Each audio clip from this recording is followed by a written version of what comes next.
Samantala, para po sa mga madalas sumakay ng UV Express, pinag-aaralan ng cashless na pagbabayad sa bawat sakay. At gagawin po yan sa bisa ng tinatawag na E-Plus cards. Meron pong live report si Love Anyaver. Love? Ayan!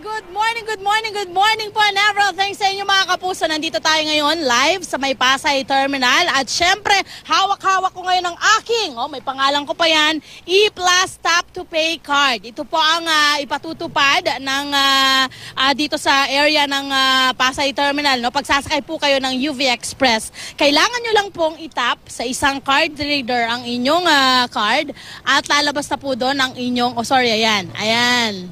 Lalabas po kung saan kayo pupunta ba? At syempre, makikita rin natin dito kung magkano po ang inyong babayaran. Papakita ko sa inyo. Ayan. At syempre, ito na, magbabiyahe na tayo papunta itong, wait lang.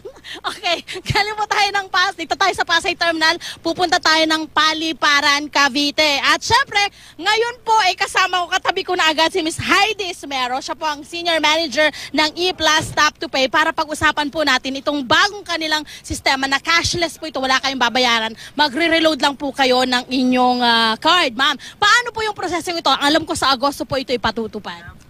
Pwede po silang pumunta sa any E-Plus booth to get the card.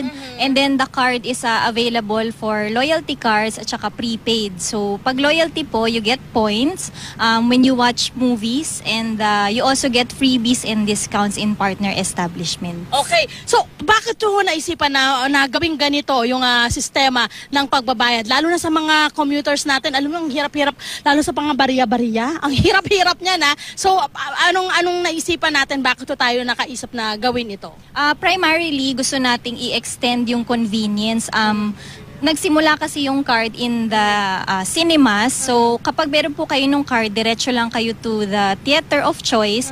Hindi nyo na kailangan bumili ng movie ticket. So, we also want to extend that same convenience to our passengers in the mall. Okay. So, mas mabilis yung transaction niya kasi na-mention mo nga wala siyang suklian. So, you just tap it and then the exact amount is deducted from the card. Okay. Paano naman ho tayo, hanggang yung maximum na pwede po kayong mag-load? Kasi sabi nyo nga, pwede ito bukod sa paggamit sa pamamasahe, pasahe sa UV Express, pwede rin sa ibang mga establishment.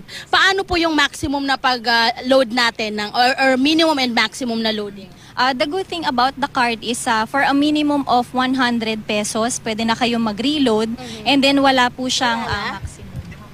Okay. Wala po siyang maximum as to how much yung pwedeng i-load sa card.